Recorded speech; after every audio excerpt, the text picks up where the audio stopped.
ท้องมีมาอยู่บ้านมาทำงานใส่หนี่เพิ่นเวลาไก่ลวงลำแต่ต้นเท้าได้ห่างเหิน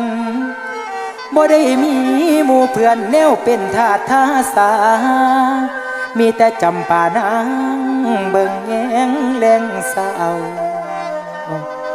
มันหักเครื่องใจอายเมธาได้หูข่าวว่าเฮามักน้องสาวเขากะค่อยกีดกันบ่มีใดอยู่สบายบอกหัวใจตัวเองไว้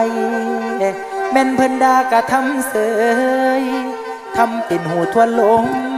บ่หูสึกอีหยังได้จากปานใดสิหลุดพ้นอดทนมากะลาเมื่อยคิดอยากกลับตาวบ้านมันดาเจ้าอยู่จังใด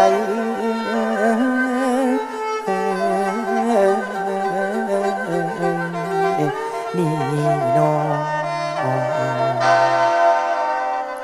ทอมีออกจากบ้านมาทำงานใส่หนีเพิ่น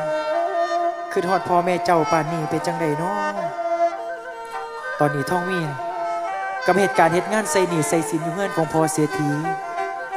มาอยู่เฮือนเพิ่นกับบ่ได้สุขสบายดอกพี่น้องเอ้ยคุณเมธานี่หาแต่แนวกันแกล้งซุมือ